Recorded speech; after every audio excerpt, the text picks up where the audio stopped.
شهر رمضان الذي أنزل فيه القرآن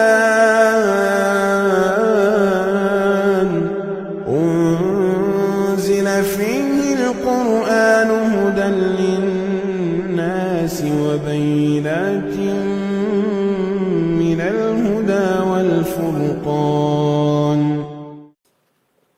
قرآن حکیم کے 5ویں پارے کی تفسیر کا خلاصہ پیش کیا جا رہا ہے۔ سورہ نساء چل رہی ہے۔ یہ سورہ کریمہ بہت ہی اہم ہے۔ عورتوں کی فضیلت کے لیے اتنا ہی کافی ہے کہ اللہ تبارک و تعالی نے عورتوں کے نام ہی سے ایک پوری سورہ اتاری ہے۔ النساء مینس ویمن، عورتیں، وومن کی جمع ویمن، عورتیں، سورہ نساء۔ قبل اس کے کہ ہم اس سورہ کریمہ کی آیات کی تفسیر کریں، چند بنیادی باتیں جو اس سورت سے متعلق ہیں وہ بیان کیے دیتا ہوں۔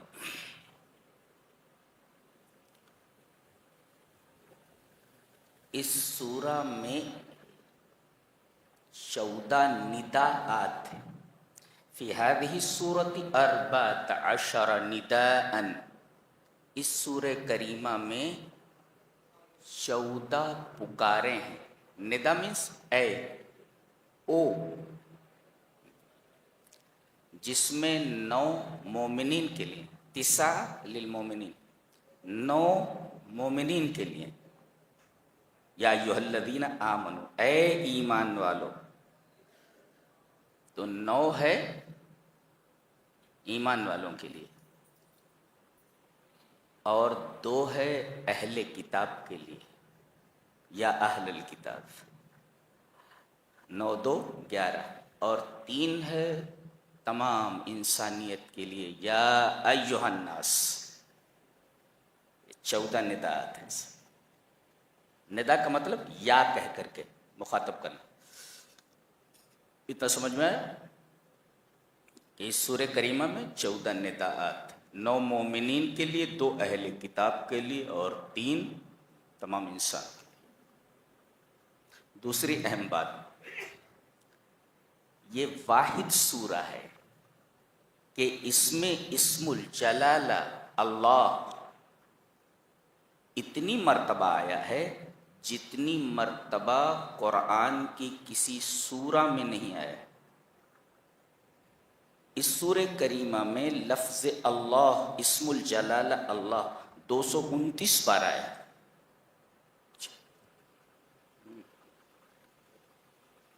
اس وجہ سے یہ سورہ اور بھی اہم ہے۔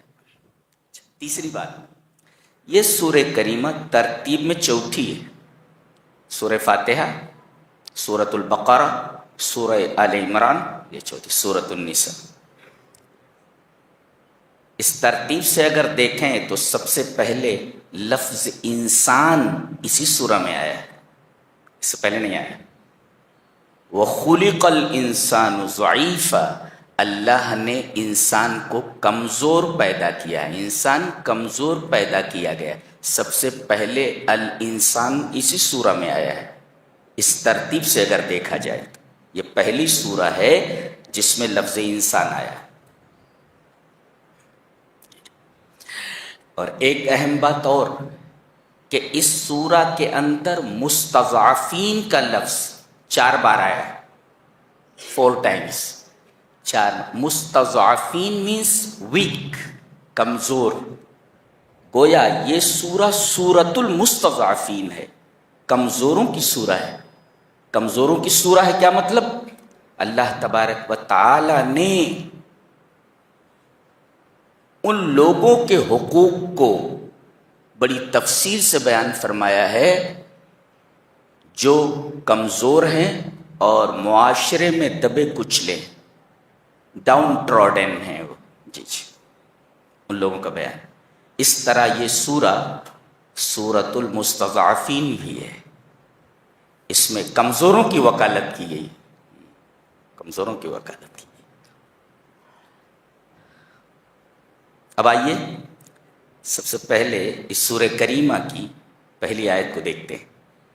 یا ایھا الناس، میں نے کہا نہیں 3 بار آیا یا ایھا الناس، یا ایھا الناس اتقوا ربکم الذی خلقکم من نفس واحدہ، اے دنیا کے تمام انسانوں، مسلمانوں، یہودیوں، نصرانیوں، پارسیوں، ہندوؤں، سب کے سب سنو کہ تم کو اللہ تبارک و تعالیٰ نے، تمہارے رب نے نفس واحدہ سے پیدا کیا ہے۔ نفس واحدہ میں آدم علیہ السلام، نفس واحدہ کی تفسیر حضرت آدم سے تم کو پیدا کیا ہے، اور پہلے آدم کو پیدا فرمایا اور ان کی پسلی سے ان کے جوڑے حضرت حوا کو پیدا فرمایا، اور وہ بھی پسلی سے۔ گویا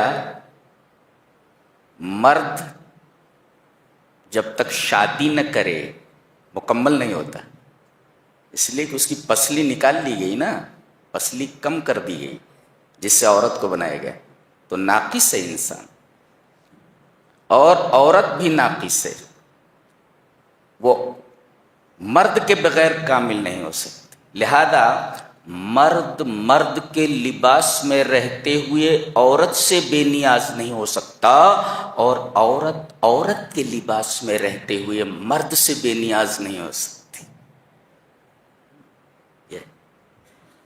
اور اسی وجہ سے عورت مائل ہوتی ہے مرد کی طرف، اور مرد مائل ہوتا ہے عورت کی طرف۔ کیوں؟ اس لیے کہ یہ اس کے بنا نامکمل ہے اور یہ اس کے بغیر نامکمل ہے۔ ظاہر ہے کہ ہر ایک کو اپنی تکمیل چاہیے، اور ہر شے اپنی تکمیل کے لیے اپنے مکمل کی طرف جھکتی ہے، مائل ہوتی ہے۔ انڈرسٹینڈ؟ ہاں، یہ مطلب اس کا۔ اب اشارہ اس بات کی طرف ہے کہ مرد کو چاہیے کہ وہ عورت کو تکلیف نہ دے۔ کوئی مرد یہ چاہے گا کہ اپنی انگلی کاٹ دے، یا انگلی کو دروازے کے کونے میں گھسا دے کہ انگلی دب جائے؟ اس لیے کہ انگلی یہ انسان کا جز ہے، اور عورت بھی انسان کا جز ہے، اور کوئی یہ نہیں چاہتا کہ اپنے جز کو تکلیف پہنچائے۔ لہذا اشارہ اس بات کی طرف کیا گیا ہے کہ مرد کو چاہیے کہ وہ عورت کو تکلیف نہ پہنچائے، اس لیے کہ عورت اس کی مکملہ ہے، اس کا جز ہے وہ، اور کوئی بھی آدمی اپنے جز کو کبھی تکلیف نہیں پہنچاتا۔ اسی طرح عورت کو چاہیے کہ وہ مرد کو تکلیف نہ پہنچائے، اس لیے کہ اس کی وجہ سے تو وہ مکمل ہوئی ہے۔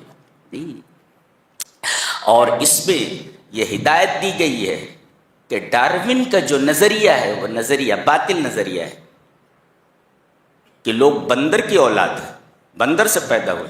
ہمارے اسکولوں میں وہی پڑھایا جاتا ہے کہ ڈارون یہ کہتا ہے کہ انسان پہلے بندر تھا، ارتقاء کے نظریے میں ایولوشن کے تحت وہ انسان بنا ہے۔ جی، رد کیا گیا اس کا، تم بندر کی اولاد نہیں ہو، بلکہ تمہارے باپ کا نام آدم ہے اور تمہاری ماں کا نام حوا ہے، تم انسان سے پیدا کیے گئے ہو اور انسان ہو، تم بندر کی اولاد کیسے ہو سکتے ہو؟ لہذا چارلس ڈارون کا نظریہ ایک باطل نظریہ ہے، ایک بوگس نظریہ ہے۔ بعد میں آنے والے سائنسدانوں نے خود کہہ دیا تھا یہ پاگل تھا، بولتے ڈارون، پاگل ہی لوگ ایسی باتیں کہہ سکتے ہیں۔ جی، اب آپ دیکھیں کہ سب سے پہلے جو سب سے کمزور طبقہ ہے معاشرے کا اور سماج کا، وہ یتیموں کا ہے، اور یتیموں میں سب سے پہلے یتام النساء کا تذکرہ کیا جا رہا ہے، یتیم لڑکیوں کا۔ بھئی یتیم لڑکا بھی ہوتا ہے اور یتیم لڑکی بھی ہوتی ہے، لیکن اللہ تبارک و تعالیٰ نے ان دونوں میں سے جو زیادہ کمزور ہے سب سے پہلے اس کا تذکرہ فرمایا، وَآتُوا الْيَتَامَ النِّسَاءَ، اور تم یتیم بچیوں کو ان کا مال دے دو۔ اس میں مجاز مرسل، انگریزی پڑھیں آپ لوگ، سینکٹیکی بولتے ہیں اس کو، سینکٹاکی، مجاز مرسل۔ مجاز مرسل میں کیا ہوتا ہے؟ تشبیہ اور مشابہت کا علاقہ نہیں ہوتا، گویا کہ یہاں مسبب کو سبب کی جگہ پر اتار دیا گیا ہے۔ نہیں سمجھے؟ پڑھو ذرا اردو بھی پڑھے پڑھو تھوڑا جی۔ مطلب یہ ہے کہ کہا گیا ہے کہ مال دے دو، کن کو؟ یتیم بچیوں کو، اس لیے کہ ان کا مال تمہارے ہاتھ میں ہے۔ اب آدمی مال کب دے گا؟ جب مال کی حفاظت کرے گا۔ مال کو اگر اڑا دے گا تو دے گا کیسے؟ تو یہاں مسبب کو سبب کے قائم مقام کر دیا گیا ہے۔ دینے کا مطلب یہ ہے کہ تم یتیموں کے مال کی حفاظت کرو، اگر حفاظت نہیں کرو گے تو دو گے کیسے؟ اور یہاں کہا گیا دے دو، اور دینے کے لیے ضروری ہے کہ آدمی مال کی حفاظت کرے۔ یہ کلام الہی ہے، معمولی کلام نہیں ہے، انسان کا کلام تو ہے ہی نہیں ہے۔ وَآتُوا الْيَتَامَ أَمْوَالَهُمْ، یتیم بچیوں کو، اللہ اکبر، یتیم بچہ بھی ہوتا ہے بچی بھی ہوتی، لیکن سب سے پہلے ان دونوں میں جو کمزور ہے، مستضعفہ ہے، اس کا ذکر پہلے کیا گیا کہ اس کا حق پہلے دے دو، ان کا حق مت مارو۔ کیا کتاب ہے! وَآتُوا الْيَتَامَ أَمْوَالَهُمْ، یتیم بچیوں کو ان کا مال دے دو، ان کے حوالے کر دو، اور اگر تم ان کا مال کھا گئے تو اِنَّهُ كَانَ حُوبًا كَبِيرًا، حُوبًا اے اِثْمًا، یعنی یہ بہت بڑا گناہ ہے ان کا مال کھا لینا۔ پھر آگے دیکھو، پہلے کیا کرتے تھے لوگ؟ بہت ساری عورتوں سے نکاح کر لیتے تھے۔ یہاں کہا گیا کہ بہت ساری عورتوں سے نکاح نہیں کر سکتے، تو 4 کی حد مقرر کی گئی، اس شرط کے ساتھ کہ تم ظلم نہ کرو، عدل قائم کر سکو۔ اگر عدل قائم نہیں کر سکتے فواحدتاً، تو صرف ایک بیوی پر اکتفا کرو۔ لوگ بتاتے ہیں 4 سنت ہے، 4 سنت تو ہے، لیکن عدل کر سکو نبی کی طرح تو 4 کی اجازت ہے، ورنہ ایک ہی پر اکتفا کرو۔ یہ دیکھو لفظ کیا لایا گیا، دیکھو وَإِنْ خِفْتُمْ أَلَّا تُقْسِطُوا فِي الْيَتَامَى فَانكِحُوا مَا طَابَ لَكُم مِّنَ النِّسَاءِ مَثْنَىٰ وَثُلَاثَ وَرُبَاعَ، 2 سے کر سکتے ہو، 3 سے کر سکتے ہو، 4 سے کر سکتے ہو، بس 5ویں نہیں لا سکتے۔ فَإِنْ خِفْتُمْ أَلَّا تَعْدِلُوا، 4 کی اجازت تو ہے، لیکن اگر تمہیں خوف ہو اللہ تعدلو کی انصاف نہیں کر سکو گے تو فواحدتاً، تو صرف ایک پر اکتفا کرو۔ یہ جائز ہے، فرض نہیں ہے کہ 4 ہی کرو، اگر عدل کر سکتے ہو تو۔ ذَلِكَ أَدْنَىٰ أَلَّا تَعُولُوا، یہ لفظ بڑا پیارا ہے، اس لفظ پر ہم بحث کرنا چاہیں گے۔ کہتے ہیں عَلَى الْمِيزَانُ، ترازو جو ہے جھک گیا، اس کو کہتے ہیں عَلَى الْمِيزَانِ، ترازو ہوتا ہے ترازو، تو انخفضت کفۃ وارتفعت الاخرى نتیجۃ عدم التوازن، یعنی بیلنس نہ ہونے کی وجہ سے ایک پلڑا نیچے چلا جائے اور ایک پلڑا اوپر آ جائے، ایسے ہو جائے، تو گویا کہ جب تک یہ دونوں برابر ہیں تب تک توازن ہے، بیلنس ہے، اور اگر ایک پلڑا نیچے چلا جائے اور ایک اوپر چلا جائے، انخفضت کفۃ وارتفعت الاخرى، تو کیا نتیجہ ہوگا؟ نتیجۃ عدم التوازن، بیلنس نہیں ہے، ایک پلڑا نیچے چلا گیا اور ایک پلڑا اوپر آ گیا۔ اس سے پتہ چلا کہ ایک عورت کی طرف تم زیادہ جھک جاؤ اور ایک عورت کو بالکل چھوڑ دو، اس کی طرف توجہ ہی نہ کرو، ایسا نہیں کر سکتے۔ گویا کہ یہ لفظ لایا گیا ہے اعلی المیزان، جیسے ترازو کا ایک پلڑا نیچے چلا جائے ایک اوپر چلا جائے۔ کیا تعبیر ہے، کیا اسلوب ہے بات کرنے کا، اللہ اکبر، سبحان اللہ سبحان اللہ۔ تو ایک پلڑا اگر نیچے چلا جائے اور ایک پلڑا اٹھ جائے تو یہ ڈس بیلنسنگ ہے۔ اگر اس ڈس بیلنسنگ کا خیال نہیں رکھ سکتے تو پھر ایک پر اکتفا کرو، توازن ہونا چاہیے۔ یعنی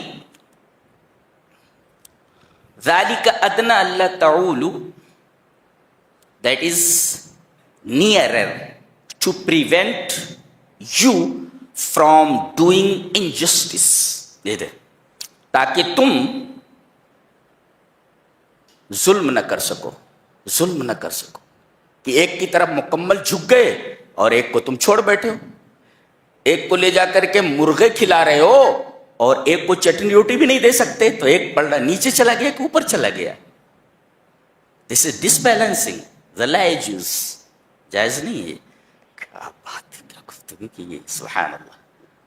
عدل کر سکتے ہو تو 4 کر لو، اور اگر عدل نہیں کر سکتے تو ایک پر اکتفا کرو۔ سوال، ایک مرد 4 عورتوں سے شادی کر سکتا ہے تو ایک عورت 4 مردوں سے شادی کیوں نہیں کر سکتی؟ سوال، سوال کو حل کر لیتے پھر آگے چلتے۔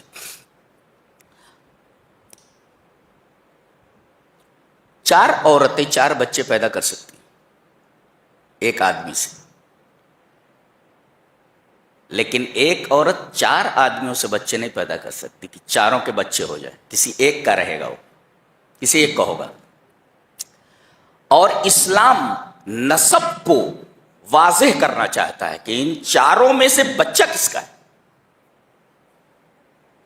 نسب یہ واضح کرنا چاہتا ہے بچہ کس کا ہے، اور بچہ جس کا ہوگا کفیل وہی ہوگا، نان نفقے کا ذمہ دار وہی ہوگا۔ لہذا 4 شوہر اگر ہوں تو پتہ نہیں چلتا کہ بچہ کس کا ہے، اس بچے کے نان نفقے کی ذمہ داری، خرچ کی ذمہ داری ان 4 میں سے کس کے اوپر ڈالی جائے۔ آپ ایک یہاں سوال کر سکتے ہیں کہ آج کل ڈی این اے، جی ڈی این اے ٹیسٹ سے معلوم ہو جائے گا کہ ان 4 شوہروں میں سے بچہ اس شوہر کا ہے، تو اجازت دے دی جائے کہ ایک عورت 4 مردوں سے شادی کر لے، ڈی این اے سے معلوم ہو جاتا ہے۔ جواب اس کا یہ ہے کہ اللہ تبارک و تعالی جب کوئی قانون دیتا ہے انسانیت کو تو اس میں 3 چیزیں ملحوظ ہوتی ہیں۔ ایک تو قانون ہر زمانے کے لیے قابل عمل ہو، ڈی این اے تو اب آیا ہے، سینکڑوں سال تو ڈی این اے تھا ہی نہیں، تو اس وقت اس چیز کو کیسے حل کیا جاتا؟ تو قانون کے لیے پہلی چیز یہ ہے کہ ہر زمانے کے لیے قابل عمل ہو، ایک، اور دوسرے ہر جگہ کے لیے قابل عمل ہو۔ بہت ریموٹ کارنر کے اوپر بہت سارے جزیرے ایسے ہیں، بہت سارے گاؤں ایسے ہیں، بہت سارے جنگلات ایسے ہیں کہ وہاں سیدھے سے دوائیوں کا انتظام نہیں ہے، چاہے جائے کہ ڈی این اے ٹیسٹ کیا جائے، تو اس ریموٹ کارنر پر اس قانون کو اپلائی کیسے کیا جا سکتا ہے؟ ڈی این اے ہے ہی نہیں، جی۔ تو ایک تو قانون ایسا ہو جو ہر زمانے کے لیے قابل عمل ہو، اور قانون کے لیے دوسری چیز ضروری ہے کہ قانون ہر جگہ کے لیے قابل عمل ہو، اور تیسرے قانون میں آسانی ہو۔ اب ہر آدمی جا کر کے ڈی این اے ٹیسٹ کرانے لگے گا، مشکل ہے نا، تو قانون میں آسانی ہونی چاہیے۔ یہ 3 چیزیں ضروری ہیں قانون کے لیے، اور ڈی این اے ٹیسٹ وغیرہ کے اندر یہ تینوں چیزیں مفقود ہیں۔ لہذا عورت 4 مردوں سے شادی نہیں کر سکتی، جی۔ اس کے بعد یہ فرمایا گیا وَآتُوا النِّسَاءَ صَدُقَاتِهِنَّ نِحْلَةً، ہم 2 لفظوں پر بحث کرنا چاہیں گے۔ اس کا ایک ورڈ اس میں بتایا گیا کُلُّ آیَةٍ فِيهَا کنز، اس کے اندر ہر آیت میں خزانہ ہے، ہاں، یعنی ایوری ورس آف دی سورہ کنٹینس اے ٹریزر، ہر آیت کے اندر ایک خزانہ ہے، ہر آیت میں خزانہ، کُلُّ آیَةٍ فِيهَا کنز، اور کون نہیں چاہتا کہ اس خزانے کو لے لے؟ تو لے لو، بیان کر رہا ہوں جی۔ اب پہلے تو مہر کو کہا گیا کہ صدقہ ہے، صدقہ، صدقہ نہیں، صدقہ، صدقہ، وآتوا النساء صدقاتهن، لماذا سمی المہر صداقا، مہر کو صداق کیوں کہا گیا ہے؟ جواب اس کا یہ ہے یرمزو لرغبت زوج فی المرأة، یرمزو لصدق رغبت الزوج فی المرأة، یہ صدقہ صاد دال قاف صدق سے ہے، صدق مانے سچائی، سچائی، یہ مہر جو دیتا ہے اس کا مطلب یہ ہوا کہ عورت میں یہ سچی رغبت رکھتا ہے، سچی رغبت اور سچی چاہت رکھتا ہے۔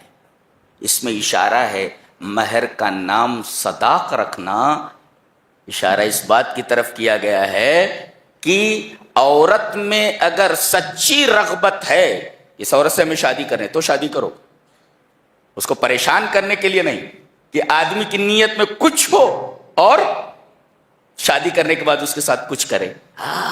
یہاں عورتوں کی رعایت کی گئی ہے، ان کے جذبات کی۔ تو مہر کا نام صداق دے کر کے اس بات کی طرف اشارہ کیا گیا یرمز لصدق رغبت الزوج فی الزوجہ، شوہر کی سچی خواہش کی طرف اشارہ ہے عورت کے بارے میں، یعنی وہ سچی خواہش رکھتا ہے کہ وہ عورت کے ساتھ شادی کرے گا، اس کے ساتھ زندگی گزارے گا اور اس کے ساتھ توقیر اور احترام کا معاملہ کرے گا۔ اس کے دل میں صدق ہے، سچائی ہے، صدق نیت ہے، اس وجہ سے نہیں وہ شادی کر رہا ہے کہ آگے چل کر کے اپنی عورت کو تکلیف دے گا۔ گویا کہ یہ لفظ صدقات، اس میں عورتوں کے احترام کو، ان کے اکرام کو ملحوظ رکھا گیا ہے۔ اللہ اکبر۔ اور دوسرے دے دو نہلا، یہاں بھی نہلتن مانے نہلتن کہتا you can say with good heart, یعنی خوش دلی کے ساتھ، انتیب نفس، ود گڈ ہارٹ، خوش دلی کے ساتھ دے دو مہر کو، خوش دلی کے ساتھ مہر دے دو۔ اچھا، یہاں مہر کو نہلا بھی کہا گیا، نہلا، یہ نہلا کا کیا مطلب ہوتا ہے؟ نہلا کہتے ہیں، نحل مانے شہد کی مکھی، بی، ہنی بی، نحل، اسی کے نام سے ایک سورہ ہے آگے، سورہ نحل، بی، دا بی، شہد کی مکھی کے نام سے ایک سورہ ہے، اسی سے یہ لفظ ہے نہلا۔ مکھی کیا کام کرتی ہے؟ مکھی حدیث میں ہے کہ پھول چوسنے کے لیے جب جاتی ہے تو جس ڈالی پر بیٹھتی ہے اس ڈالی کو توڑتی نہیں، اور جس پھول سے رس چوستی ہے اس پھول کو نقصان نہیں پہنچاتی ہے، اور پھول سے رس لے کر کے آتی ہے تو فری میں بلا عوض انسانوں کو شفا والی چیز دے دیتی ہے جسے شہد کہا جاتا ہے۔ اللہ اکبر، یہ لفظ وہاں سے نکلا ہے۔ گویا عورت کے مہر کو نہلا کہا گیا۔ اب یہ تمام چیزیں اس کے اندر آ گئیں، تمام چیزیں اس کے اندر آ گئیں، یعنی جس طرح شہد کی مکھی جس درخت پر جاتی ہے اس کی ڈالی کو نہیں توڑتی، عورت کو تکلیف نہیں پہنچانا، پھول سے رس چوستی ہے، پھول کو تکلیف نہیں پہنچاتی، عورت بھی پھول ہی ہے، آپ تکلیف نہیں پہنچا سکتے جی۔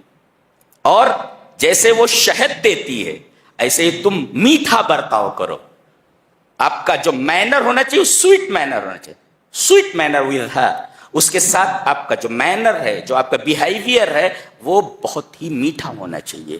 یہ اللہ اکبر، میں اس کی شرح نہیں کر سکتا اس لفظ کی، یہ بھی عورت کی توقیر پر، اس کی عزت پر اور اس کے عظیم مرتبے کے اوپر دلیل ہے۔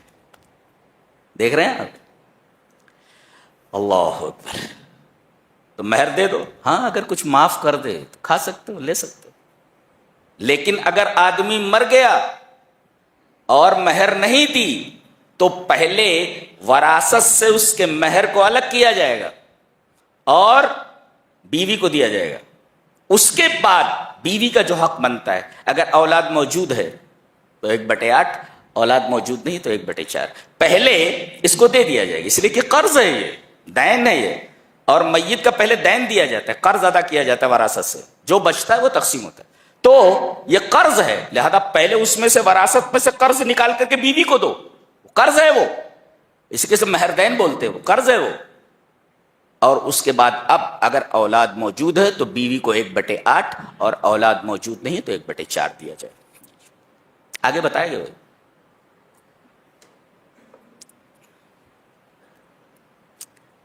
اب یہ تھا یتیم بچیوں کا معاملہ، جی یتیم بچیوں کا اور عورت کا معاملہ۔ اس کے بعد اب یتیم آ رہے ہیں، وَابْتَلُوا الْيَتَامَى حَتَّى إِذَا بَلَغُوا النِّكَاحَ، اگر یتیم لڑکا ہے اور کسی کے انڈر میں ہے، وہ اس کی کفالت کر رہا ہے، تو ان کو چاہیے کہ جیسے یہ بڑے ہوں اور ہوش سنبھالیں، ان کو ان کا مال دے دیا جائے، ان کا مال ہڑپ نہ کرو۔ جی دیکھو یتیموں کی وکالت کی گئی، پہلے سب سے پہلے یتیموں کی وکالت کی گئی۔ جی وَابْتَلُوا الْيَتَامَى حَتَّى إِذَا بَلَغُوا النِّكَاحَ فَإِنْ آنَسْتُم مِّنْهُمْ رُشْدًا، جب وہ ہوش سنبھال لیں اور اچھے برے میں تمیز کر سکیں تو فَادْفَعُوا إِلَيْهِمْ أَمْوَالَهُمْ، تو ان کو ان کا مال دے دو، اور وَلَا تَأْكُلُوهَا إِسْرَافًا، جلدی جلدی مال نہ کھا لو اور اسراف کر کے ان کا مال ہڑپ مت کرو۔ اس کے بعد یہ بتایا گیا کہ پہلے زمانے میں اسلام سے پہلے عورتوں کو وراثت میں سے حق نہیں دیا جاتا تھا، اللہ تبارک و تعالی نے ارشاد فرمایا کہ اس کا ایک مستقل حق ہے۔ اور ایک نکتہ بتاؤں، لڑکا میت کے سب سے زیادہ قریب ہوتا ہے، اس کا ایک مقام ہے، لیکن اس کا حصہ متعین نہیں ہے، بیٹی کا حصہ متعین ہے۔ یہ دیکھو کہتے ہیں اسلام نے عورت کو حق ہی نہیں دیا، لڑکے کا حق متعین نہیں ہے، لڑکی کا حق متعین ہے۔ بتا رہا ہوں، یہی بتا دیتا ہوں، دیکھو اللہ نے فرمایا یوصیکم اللہ فی اولادکم للذکر مثل حظ الانثیین، اللہ تم کو تمہاری اولاد کے بارے میں وصیت کرتا ہے، اس میں لڑکے کا حصہ 2 لڑکیوں کے حصے کے مثل ہے۔ حصہ متعین ہے؟ لا لا لا، اس میں اتنا بتایا گیا ہے کہ لڑکے کا حصہ لڑکی کے حصے کے ڈبل ہے، یہ متعین کہاں ہے؟ لیکن لڑکی کے بارے میں کہا گیا وَإِن كَانَتْ وَاحِدَةً فَلَهَا النِّصْفُ، یہ متعین ہو گیا، اگر لڑکی ایک ہے تو 1/2، اس کو کہتے ہیں متعین ہونا۔ حصہ کتنا ہے لڑکے کا پتہ نہیں، حصہ متعین ہی نہیں ہے، لڑکے کا حصہ 2 لڑکیوں کے حصے کے برابر ہے، یہ کوئی متعین حصہ تھوڑی ہے۔ لیکن لڑکی کی جب بات آئی وَإِن كَانَتْ وَاحِدَةً فَلَهَا النِّصْفُ، اگر ایک لڑکی ہے تو پوری جائیداد کا 1/2 لے لے گی، نصف بتایا گیا، یہ متعین ہے، آدھا 1/2۔ اور فَإِن لَّمْ يَكُن لَّهُ، اور اگر ایک سے زیادہ ہیں، ایک سے زیادہ ہیں اگر، تو 2/3، بیٹیاں ایک سے زیادہ ہیں، 2 ہیں 3 ہیں تو 2/3 دیا جائے گا پوری جائیداد سے، اگر ایک ہے تو آدھا 1/2، اور اگر ایک سے زائد ہے تو 2/3 بتایا گیا، ثلث ما ترک، تو ایک لڑکی کا حصہ متعین کر دیا گیا، 2 لڑکیوں کا حصہ متعین کر دیا گیا 2/3، ماں کا حصہ بتایا گیا کہ کہیں 1/3 ہے اور کہیں 1/6 ہے، ماں کا حصہ متعین ہے، بیوی کا حصہ متعین ہے، ابھی بتایا میں نے کہ اگر اولاد موجود ہے تو 1/8 اور اولاد موجود نہیں ہے تو 1/4، دیکھو متعین ہے۔ بہن کا حصہ بھی متعین ہے، آگے چل کر کے بتایا گیا بہن کو کتنا ملے گا۔ اللہ اکبر، جتنی بھی لڑکیاں ہیں کوئی لڑکی ایسی نہیں ہے، کوئی عورت ایسی نہیں جس کا حصہ اللہ نے متعین نہ کیا ہو، ان کو اتنا ملے گا، لڑکے کا حصہ متعین نہیں کیا۔ عورتیں جتنا ناز کریں، جتنا فخر کریں اسلام کے اوپر، قرآن حکیم کے اوپر، اتنا کم، لڑکے کا حصہ ہی متعین نہیں۔ یہ بتایا گیا لڑکے کا حصہ 2 لڑکیوں کے حصے کے برابر، یہ متعین تھوڑی ہے، اس کو متعین نہیں کہتے، گنتی میں ہونا چاہیے اتنا لڑکے کا ہوتا ہے، ایسا نہیں کہا گیا، بتایا گیا 2 لڑکیوں کے حصے کے برابر لڑکے کا حصہ ہوتا ہے۔ کیا بات، ان کو وراثت سے حصہ نہیں دیا جاتا تھا. اللہ تبارک تعالیٰ نے فرمایا کہ للرجال نصیب مما ترک الوالدان والاقربون وللنساء نصیب مما ترک الوالدان والاقربون. جملے کو ریپیٹ کیا گیا, یعنی حالانکہ ایک جملے میں کہا جا سکتا تھا اس کو, لیکن جملہ الگ لایا گیا. للرجال نصیب مما ترک الوالدان والاقربون وللنساء نصیب مما ترک الوالدان والاقربون. دیکھ رہے ہیں آپ, یعنی اللہ تبارک و تعالیٰ نے عورتوں کا حصہ جو رکھا ہے بالکل ویسے ہی حصہ مردوں کا حصہ جیسے رکھا ہے ویسے عورتوں کا حصہ. اچھا اب دیکھو, عورتوں کا حصہ بتا دیا گیا. اب ایک بڑی عجیب بات بتائی جا رہی ہے. اللہ اکبر, غور سے سن رہے ہیں. کچھ لوگ محروم ہو جاتے ہیں, کچھ لوگوں کو نہیں ملتا. جیسے دادا کی وراثت میں پوتے کا حق نہیں ہے. جی, پوتا غریب ہے, پریشان ہے, اسے نہیں ملے گا. پھر یتیم ہے, مسکین ہے, کچھ اس کے خاندان کے کچھ اس کے خاندان کے نہیں, لیکن محروم ہے, ان کا وراثت میں حصہ نہیں. اب دیکھو, وَإِذَا حَضَرَ الْقِسْمَةَ أُولُو الْقُرْبَى وَالْيَتَامَى وَالْمَسَاكِينَ, جب وراثت کی تقسیم ہونے لگے تو جو محروم ہیں, جن کا وراثت میں حصہ نہیں, وہ آ گئے. اب ان کا تو حصہ ہی نہیں ہے, کھڑے ہوئے بیچارے. اب دیکھو جذبات کو اپیل کیا گیا یہاں پہ, کہا ان کو بھی کچھ دے دو, ان کو بھی کچھ دے دو. فَارْزُقُوهُم مِّنْهُ, اس میں سے کچھ دے دو. اب غور فرمائیے, اگر یہ رشتہ دار ہیں, اولو القربہ ہیں, جو محروم ہیں, جن کا حصہ نہیں ہے, اگر آپ ان کو وراثت میں سے کچھ دے دیتے ہیں تو اس کا یہ مطلب ہوا کہ متانتن للروابط الاجتماعیہ, جو سوشل جو ریلیشن ہے, سوشل ریلیشن مضبوط ہوتا ہے. دیکھو ہمارا کتنا خیال رکھا گیا, حق نہیں تھا پھر بھی ہمیں دے دیا گیا. تو اس سے جو روابط اجتماعیہ ہے, سوشل جو کانٹیکٹ ہے, سوشل جو اجتماعی جو رشتے ہیں, رشتہ ہے, وہ بڑا مضبوط ہوتا ہے, رشتہ مضبوط ہوتا ہے. والمودۃ بین الجمیع, اور تمام کے درمیان محبت پیدا ہو جاتی ہے. اولو القربہ میں بہن کا حصہ نہیں تھا, دے دیا گیا, تو بہن کو بھائی سے محبت ہو جاتی ہے. اللہ. اچھا, پھر معاملہ آیا یتیموں کا اور مسکینوں کا. یتیموں اور مسکینوں کا حصہ نہیں ہے, محروم ہے وہ, ان کو بھی دے دیا گیا. تو یقرر نصیبا للیتامى والمساکین لیحقق التکافل الاجتماعی, یتیموں اور مسکینوں کو بھی وراثت سے دے دیا گیا. کیوں؟ تاکہ سوشل سیکیورٹی کو قائم کیا جائے. اللہ, یہ بڑی عجیب و غریب بات ہے. یہ جن کا حصہ نہیں ان کو بھی دے دیا گیا رشتہ داروں میں, اور جو یتیم ہیں, مسکین ہیں, ان کو بھی دے دیا گیا, تاکہ سوسائٹی کے درمیان جو سوشل سیکیورٹی جن کو بولتے ہیں اس کو قائم کیا جا سکے. کتاب ہے, سبحان اللہ. اور جذبات کو اپیل کیا گیا, کہا کہ ان لوگوں کو ڈرنا چاہیے کہ اگر یہ اپنے پیچھے بچے چھوڑ دیں جو کمزور ہوں, چھوٹے چھوٹے, تو ان کے بارے میں یہ ڈریں گے نہیں. یہ جذبات کو اپیل کیا گیا کہ دیکھو ان کو کچھ نہیں ملا, اگر تمہارے ساتھ ایسا معاملہ ہو جائے کہ تم مر جاؤ اور تمہارے چھوٹے چھوٹے بچے وہ کمزور ہوں, تو ان کو نہیں ملنا چاہیے, ملنا چاہیے. لہذا یہاں جذبات کو اپیل کیا گیا. اور اس کے بعد ایک اصول بتایا گیا, ان الذین یاکلون اموال الیتامی ظلما انما یاکلون فی بطونہم نارا, جو یتیموں کا مال ظلمن کھا لیتے ہیں وہ اپنے پیٹ میں جہنم کی آگ بھر رہے ہیں. یہ وعید ہے, بہت بڑی وعید ہے.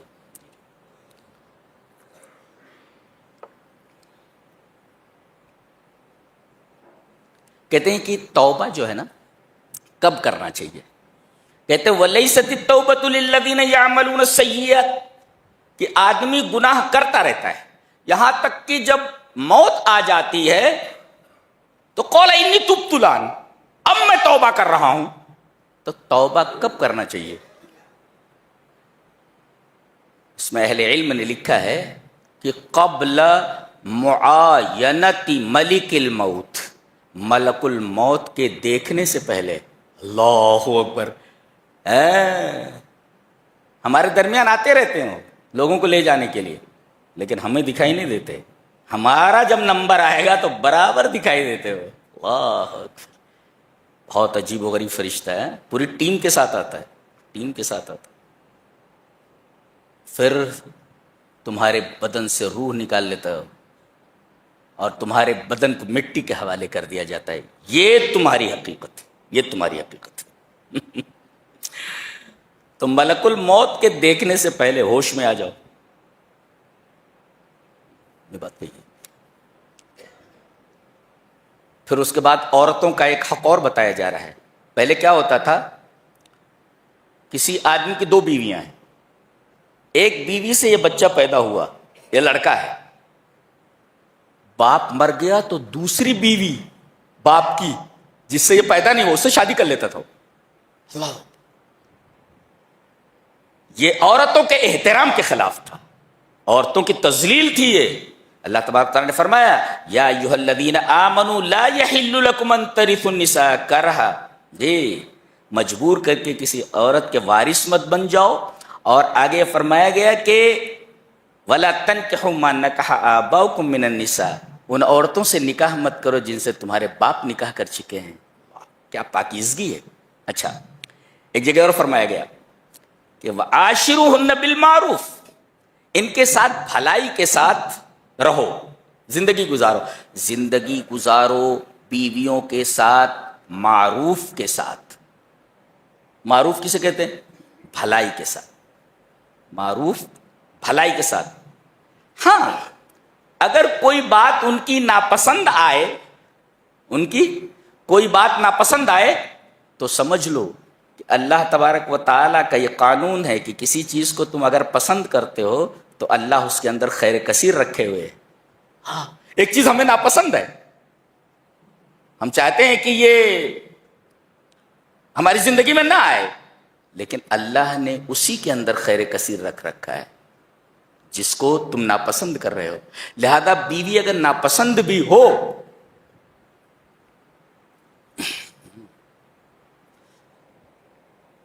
کہیں شادی میں یا شاپنگ کرنے جانا ہو، کم سے کم 2 گھنٹہ لگے گا ان کو سنورنے میں. اور اگر شوہر تھکا کر کے گھر آتا ہے تو پوچھتے کہاں ہو جی، کیا چلا رہے ہو، کیا چلا رہے. اور جب نکلے گی تو کہیں ادھر کالک لگی ہوگی، کہیں بال بکھرے ہوں گے. یہ عورت ہے کہ بھوتنی ہے. تو اب یہ معاملہ ہے، سج سنور کر کے جاؤ اگر تمہیں شادیوں میں جانا ہے، سج سنور کر کے جاؤ اگر تمہیں شاپنگ میں جانا ہے. اور جب شوہر کے سامنے آنا ہو تو بھوتنی بن کر کے آنا. یہ کون سی عورت ہے بھائی، یہ کون سی عورت ہے، کون سی عورت؟ تاکہ جھیل لو، ایسی بیویوں کو جھیل لو، صبر کر لو، اس لیے کہ جس چیز کو تم ناپسند کر رہے ہو اللہ نے اس کے اندر خیر کثیر رکھ رکھا. ہو سکتا ہے کہ اس سے کوئی ایسی اولاد پیدا ہو جائے تو اتنی فرما بردار ہو کہ تم کو بھی سنبھال لے، اپنی ماں کو بھی سنبھال لے. خیر کثیر رکھا ہوا ہے اللہ تبارک تعالیٰ. تو جھیلو، جھیل لو. اچھا، وَإِنْ أَرَدْتُمُ اسْتِبْدَالَ زَوْجٍ مَّكَانَ زَوْجٍ، اور اگر تم بیوی کو بدلنا چاہتے ہو، اس کو طلاق دے کر کے دوسری لانا چاہتے ہو، اجازت ہے تم کو. لیکن جو تم نے دیا ہے اگر لاکھوں روپے دے دیے ہیں تو اسے مت لو. وَآتَيْتُمْ إِحْدَاهُنَّ قِنْطَارًا فَلَا تَأْخُذُوا مِنْهُ شَيْئًا، کچھ مت لو. اور پھر جذبات کو وکیل کے جو ہے اپیل کیا گیا، وَكَيْفَ تَأْخُذُونَهُ، کیسے تم لے سکتے ہو، وَقَدْ أَفْضَىٰ بَعْضُكُمْ إِلَىٰ بَعْضٍ، جبکہ تم دونوں جسم واحد کی طرح ہو گئے تھے. اس کے لیے جو اسلوب لایا گیا غضب کا اسلوب ہے. دیکھو، وقت فضا کسے کہتے ہیں؟ مقدم جسم الانسان، مقدم جسم الزوج، یعنی شوہر کے جسم کا اگلا حصہ یہاں سے لے کر یہاں تک ایک فضا ہے. وہ مقدم جسم المرأة، اور عورت کے جسم کا سامنے والا حصہ یہ ایک فضا ہے.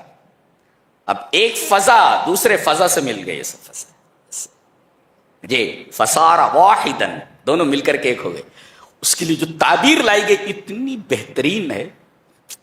ایک لطیف تعلق کو بیان کرنے کے لیے جو اسلوب لایا گیا ہے، دنیا کی تمام کتابیں مل کر اگر مرد اور عورت کے درمیان جو ربط ہے، جو گہرا تعلق ہے، اس کو اتنے پاکیزہ انداز میں بیان کریں تو اس سے اچھا نہیں بیان کر سکتے۔ اور افزا بعضکم الی بعض کے اندر صرف یہ نہیں کہ دونوں جسم مل جاتے ہیں، نہیں، بلکہ مشاعر، جذبات مل جاتے ہیں، عواطف مل جاتے ہیں، روحیں مل جاتی ہیں، وطن مل جاتے ہیں، سب اس کے اندر موجود ہے۔ وقد افضى بعضكم الى بعض۔ اب جذبات کو اپیل کرنے کے بعد کہا ایسا کیسے کر سکتے ہو جب دونوں ایک تھے؟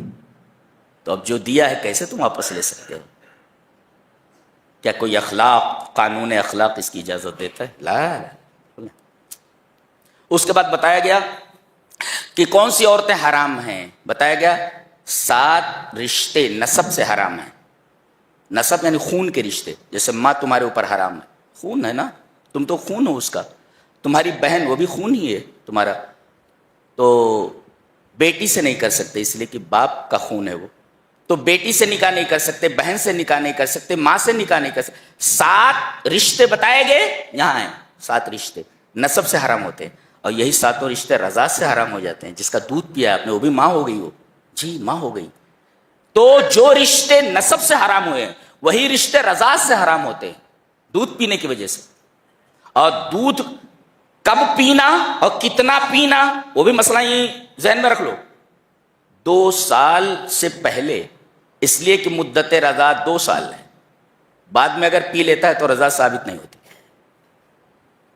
صاحب کہہ رہے تھے پی لوں تو میں پی لے، جی، تو بہرحال وہ 2 سال سے پہلے اگر پی رہا ہے اس لیے کہ وہ مدت رضاعت ہے، اگر مدت رضاعت میں پی لیتا ہے تو حرام ہو۔ اور کتنا پینا؟ کھینچ کر کے 5 رضاعات، 5 مرتبہ کھینچ کر پی لینا، یہ رضاعت کو ثابت کرتا ہے۔ ابھی اس کا بچہ ہو گیا ہے، جیسے دائی حلیمہ نبی کریم صلی اللہ علیہ وسلم کی والدہ ہیں، رضائی والدہ ہیں، جی جی جی، اور ان کی بیٹی شیمہ آپ صلی اللہ علیہ وسلم کی بہن ہے۔ جنگ حنین کے موقع پر صحابہ کرام نے دیکھا، ایک عجیب منظر دیکھا کہ نبی کریم صلی اللہ علیہ وسلم نے اپنی چادر مبارک اتار کر کے زمین پر بچھا دی، اور ایک عورت سے کہہ رہے ہیں آپ بیٹھیے اس پر، کون ہے؟ بولیے نبی کریم صلی اللہ علیہ وسلم کی رضائی بہن شیمہ ہیں، ہاں حلیمہ کی بیٹی ہیں یہ۔ واہ، رشتوں کا کس قدر پاس، کس قدر احترام تھا نبی کریم صلی اللہ علیہ وسلم۔ اپنی کملی اتار کر کے جو زمین پر لگ دے اپنی بہن کے لیے، کتنا گریٹ انسان ہو سکتا ہے، آپ اندازہ لگائیے، گریٹ انسان۔ تو 7 رشتے نسب سے حرام ہوتے اور 7 رشتے رضاعت سے حرام ہوتے، اور 3 رشتے مصاہرت سے حرام ہوتے۔ اگر آپ نے کسی لڑکی سے شادی کر لی، اب اس کی جو ماں ہے یعنی آپ کی ساس، کبھی شادی نہیں کر سکتے آپ، جی، اور جمع بین الاختین نہیں کر سکتے، یعنی اگر کوئی لڑکی آپ کے نکاح میں ہے تو اس کی سگی بہن کو نکاح میں نہیں لا سکتے، ہاں یہ مر جائے تو دوسری لا سکتے، لیکن جب تک یہ ہے تب تو دوسری بہن کو اس کے ساتھ نہیں لا سکتے، یہ 2۔ اور عورت کو اس کی پھوپھی کے ساتھ جمع نہیں کر سکتے، عورت کو اس کی بھتیجی کے ساتھ نہیں جمع کر سکتے، عورت کو اس کی بھانجی کے ساتھ جمع نہیں کر سکتے، عورت کو اس کی خالہ کے ساتھ نہیں جمع کر سکتے۔ یہ سب حدیث سے معلوم ہوا، یعنی آپ کی بیوی ہے، اب اس کی پھوپھی کو آپ نکاح میں نہیں لا سکتے، اس کی بھتیجی کو نکاح میں نہیں لا سکتے، اس کی بھانجی کو نکاح میں نہیں لا سکتے، ہاں ساری چیزیں۔ کتنا پاک مذہب ہے، اور قرآن حکیم تو اللہ اکبر، کیا پاکیزہ کلام ہے، سبحان اللہ، میرے پاس الفاظ نہیں تو میں بیان کر سکوں۔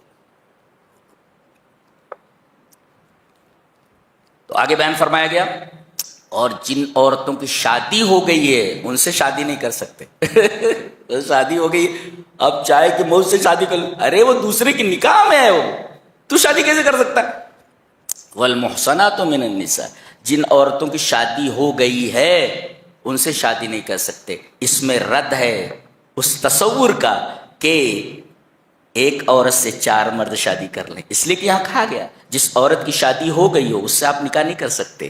اس کا مطلب یہ ہوا کہ ایک عورت 4 مردوں سے شادی نہیں کر سکتی، جی، یہ اس سے ثابت ہوا، والمحصنات من النساء سے۔ جی، نکاح کی شرطیں کیا ہیں بتائیے گا؟ ان تبتغوا ایجاب و قبول ہو، لڑکا تیار ہو اور پھر لڑکی کے پاس جا کر کے پوچھا جائے قبول ہے. اب اگر وہ انکار کرتے تو شادی نہیں ہوگی، جائز نہیں شادی کرنی. اب اگر وہ دستخط کر دے، رضامندی ہے اس کی، اور چپ چاپ بیٹھ جائے، کچھ بولے نا، تو یہ اس کا سکوت رضا کی دلیل ہے. مائیں جلدی کہتے ہیں جلدی لکھ جلدی لکھ جلدی لکھ، ارے کہیں بھاگا جا رہا ہے، جلدی لکھ بول. تو اب یہ ہوتا ہے کہ بھائی قبول کر لے وہ لکھتا ہوں. تو ایک تو یہ ہے کہ ایجاب و قبول ہو، ان تبتغوا، اور دوسرے بے اموالکم، مہر ہو. اور یہ مال کون خرچ کرے گا؟ اموالکم، لڑکا خرچ کرے گا. لڑکی کے اوپر کسی بھی طریقے کا بوجھ نہ ڈالا جائے. یہاں تو ایسے ایسے ہیں نوجوان کی جوڑے گھوڑے کی رقم لینے کے لیے اور طرح طرح کے مطالبات منوانے کے لیے اور دسیوں طریقے کے کھانے کا مطالبہ کر کے ایک اچھے خاصے آدمی کو فٹ پاتھ کے اوپر لے آتے ہیں. بہت بڑا گناہ ہے یہ. لہذا سب طے کرو، کوئی بھی لڑکی والوں سے خرچ نہیں کروائے گا. بہترین لڑکی ہو مسجد میں نکاح کر لو، لے جاؤ. شادی ہو گئی ہے، بولوں تمہارے والد سے، ہاں کوئی اچھی لڑکی دیکھو ذرا، اچھی سی کراؤ، شادی سے کراؤ. وہ خوش ہو رہے دیکھو، ہاں اچھی لڑکی دیکھو کراؤ شادی. سب نوجوانوں کی جو رنڈوے ہیں کنوارے ہیں پکڑو ذرا ان کو، لڑکیاں دیکھو ان کو. جی تو ایک تو ہے ایجاب و قبول، ایک لڑکا تیار ہو لڑکی قبول کرے ایک، اور دوسرے مہر باموالکم، مہر. اور تیسرے محسنین، دائمی قبضہ. ایسا نہیں کہہ سکتے نکاح پڑھا لیں اور یہ شرط رکھیں کہ 10 دن کے بعد اس کو چھوڑ دوں گا، یہ متاع ہے، حرام ہے. یہ دائمی قبضہ ہونا چاہیے. ہاں بگاڑ بعد میں آ جائے، اب طلاق دے دیں الگ بات ہے، لیکن 10 دن کے لیے میں شادی کروں گا اور 10 دن کے بعد ہم دونوں الگ ہو جائیں گے، یہ متاع ہے، یہ حرام ہے. تو محسنین، دائمی قبضہ. اور چوتھے صرف مستی نکالنا نہ ہو، چوری چھپے نہ ہو، چوری چھپے نہ ہو، یعنی گواہوں کی 2 عادل گواہ ہوں، گواہ، اور 5 میں ولی. اس لیے کہ لا نکاح الا بولی، یہ 5 شرطیں میں نے بیان کر دیا، اس کو سن لینا سب آگے.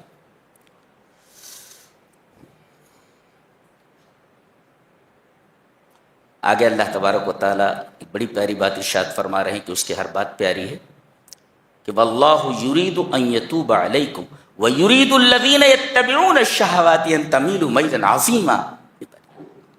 خاص طور سے الغرب الکافر، مغرب کے جو کافر ہیں اور جو اسلام کے دشمن ہیں، اصدقاء الشیطان، اصحاب الشیطان، یریدون ان یوقعوکم بالفخ، بفخ الشہوات.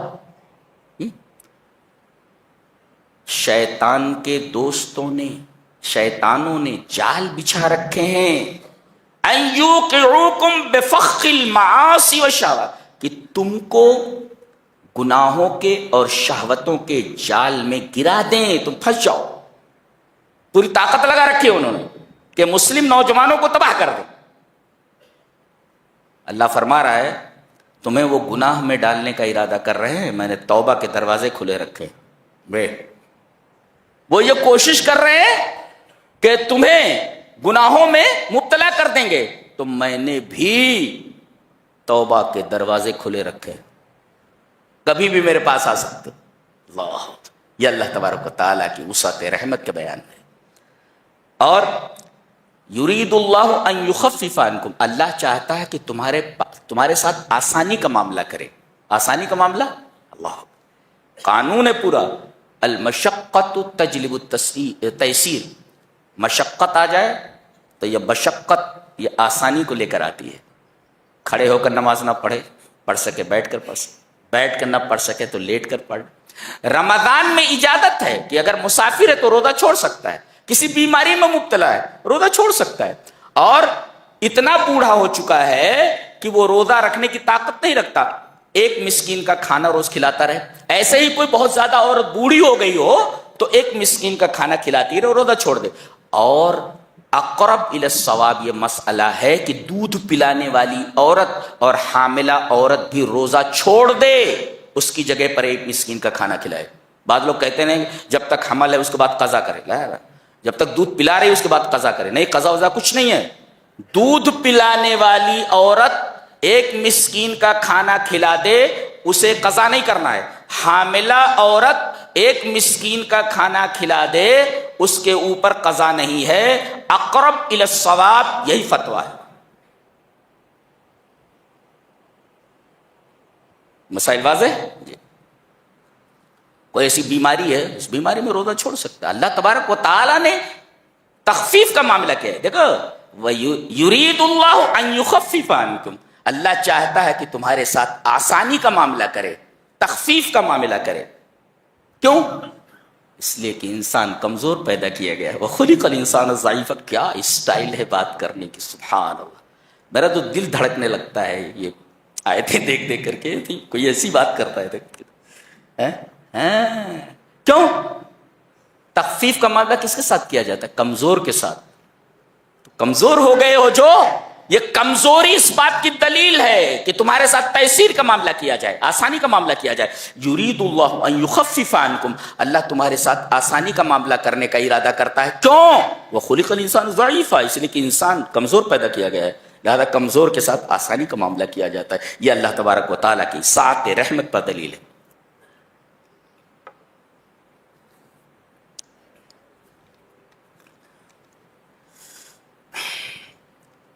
آگے فرمایا گیا، اے ایمان والو، تم اپنے مالوں کو اپنے درمیان باطل طریقے سے مت کھاؤ۔ ایک بات کہی گئی، یعنی حرام طریقہ مت اپناؤ۔ ولا تقتلوا انفسکم، اور اپنے آپ کو قتل مت کرو۔ اس ٹکڑے کے دو مطالب ہیں۔ اپنے آپ کو قتل مت کرو یعنی خودکشی مت کرو، سوسائڈ مت کرو۔ یہ ہوا اپنے آپ کو قتل کرنا یعنی سوسائڈ کرنا، حرام ہے یہ۔ اچھا، دوسرے اپنے آپ کو قتل کرنے کا ایک اور مطلب ہے کہ تمام کے تمام مسلمان آپس میں نفس واحدہ کی طرح ہیں۔ جی، انما المؤمنون اخوہ، ایک بدن کی طرح ہے، سارے مسلمان ایک بدن کی طرح۔ اگر ایک عضو کو تکلیف پہنچے تو انسان کے پورے بدن کو تکلیف پہنچے، ایسے سارے مسلمان ایک جسم کی طرح ہے۔ تو گویا کہ دوسرے کو قتل کرنا اپنے آپ کو قتل کرنے کی مرادف ہے، لہذا اپنے آپ کو قتل مت کرو۔ کیا بات کہی، اللہ۔ ایک عجیب و غریب بات کہنے جا رہا ہوں، لے کر جاؤ آج۔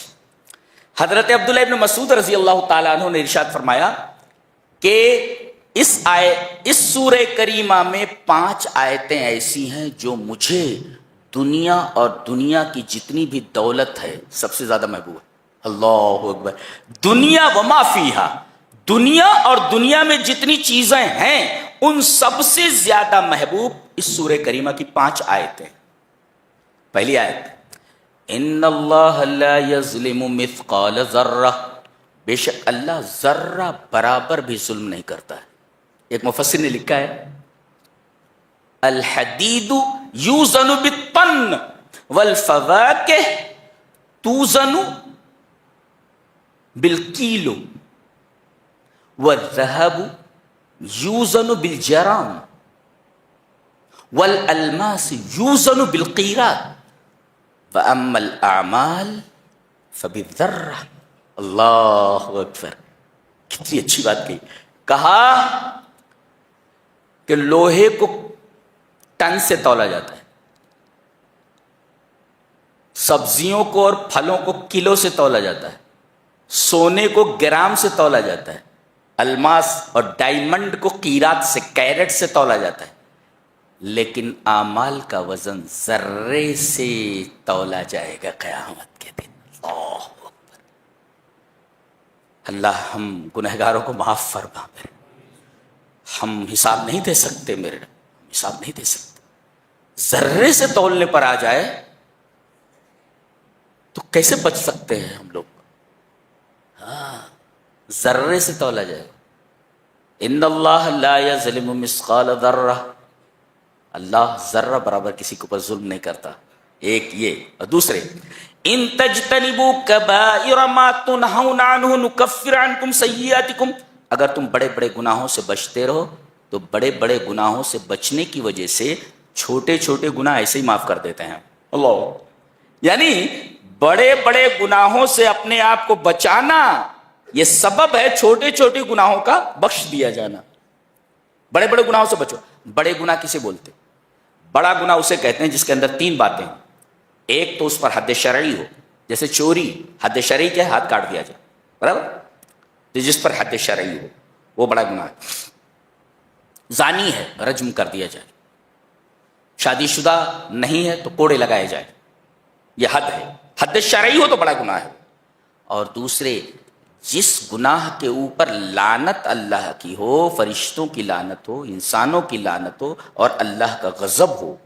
کہا گیا یہ کام کرو گے تو اس پر اللہ کی لعنت ہے. یہ کام کرو، جیسے علم کو چھپانا، کہا گیا یلعنہم اللاعنون، دنیا میں جتنے بھی لعنت کرنے والے سب لعنت کرتے، اور اللہ تبارک تعالیٰ کا غضب ان کے اوپر ہوا.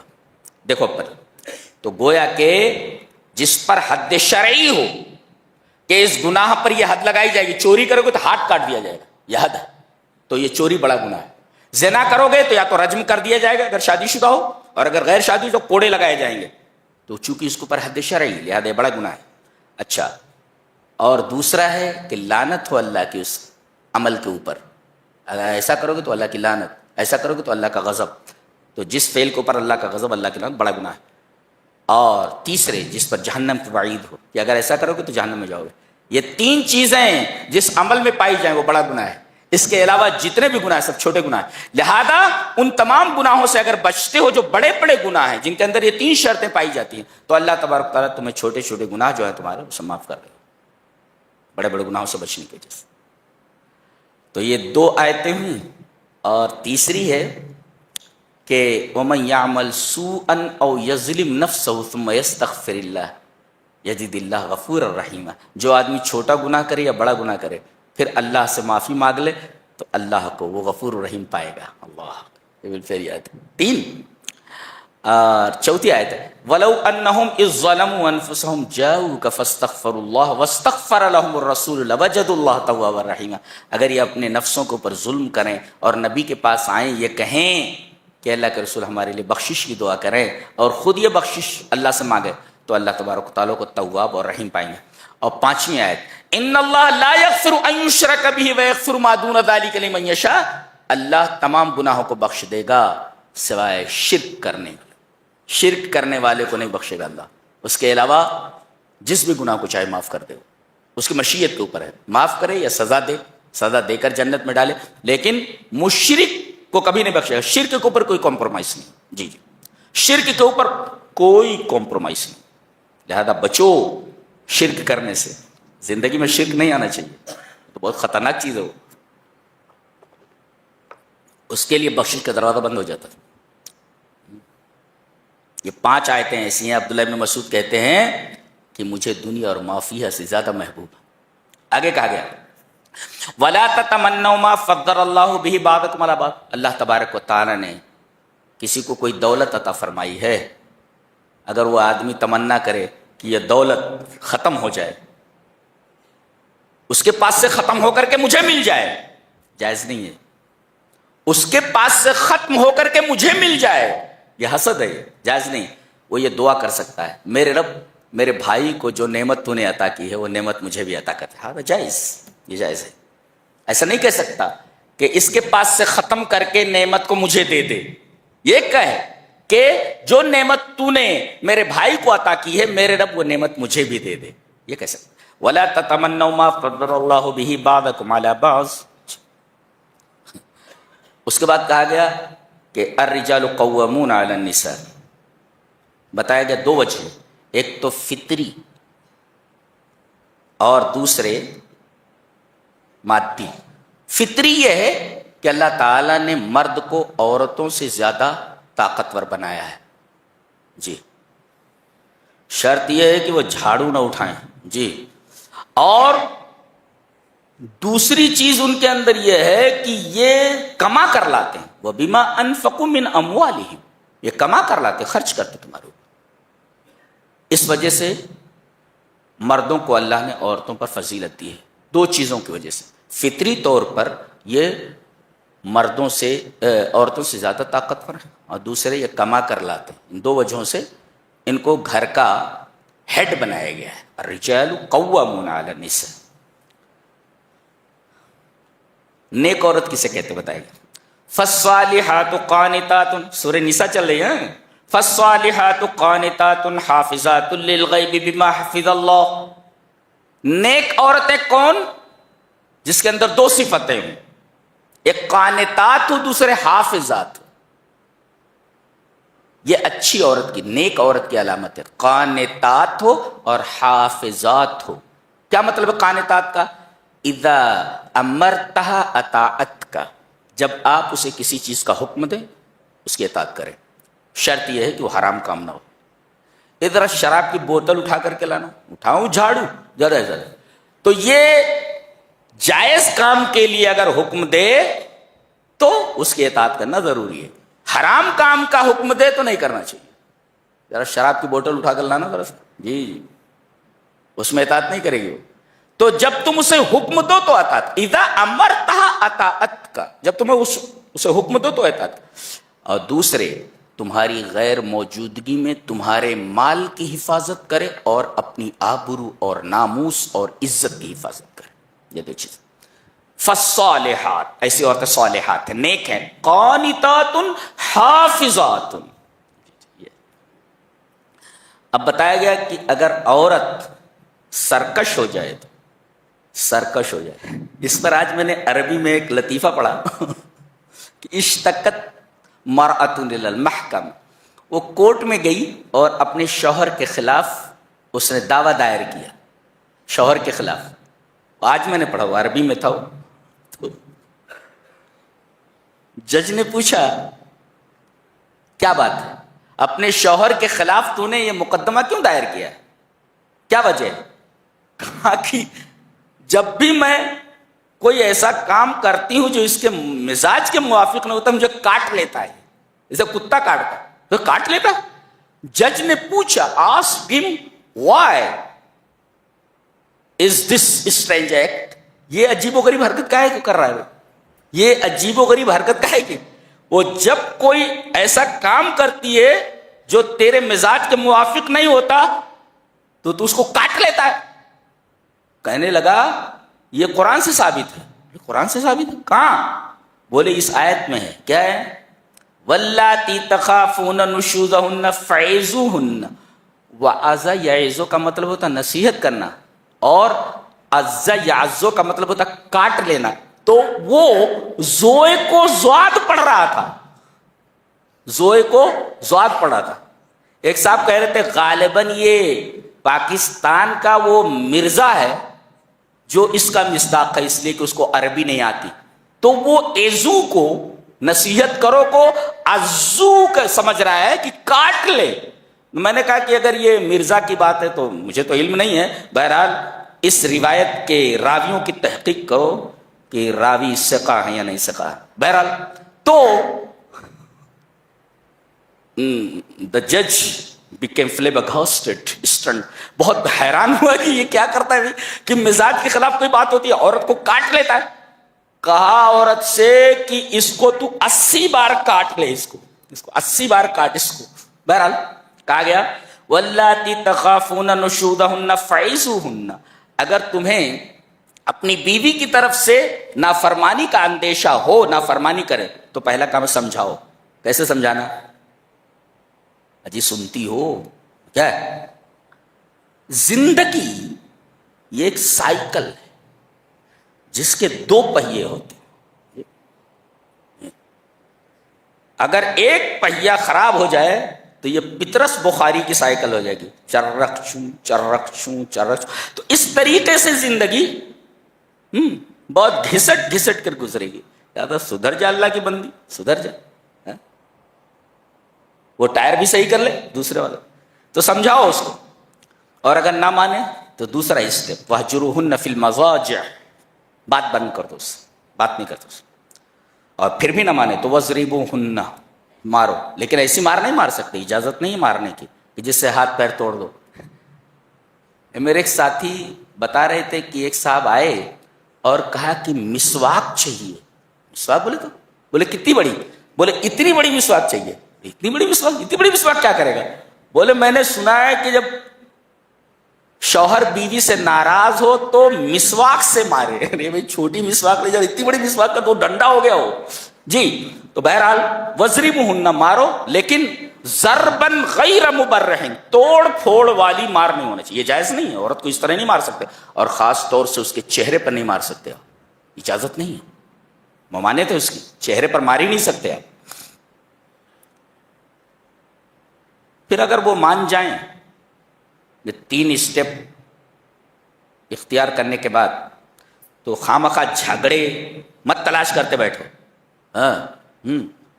صلح ہونے کے بعد بھی کچھ نہ کچھ نکالتا رہتا ہے، جی نکالتا رہتا ہے کچھ، وہ نکالنا نہیں. اچھا، اور اگر پھر بھی بات نہ بنے تو ایک حکم ادھر سے ایک حکم ادھر سے، بنے تو بنے ورنہ جدا کر دو. اس لیے کہ زندگی گھسیٹی نہیں جاتی ہے، زندگی جی جاتی ہے. زیادہ گھسیٹ کر زندگی کو مت لے جاؤ، الگ ہو جاؤ، دونوں الگ ہو جاؤ. اس کے بعد فرمایا گیا وَاعْبُدُوا اللَّهَ وَلَا تُشْرِكُوا بِهِ شَيْئًا.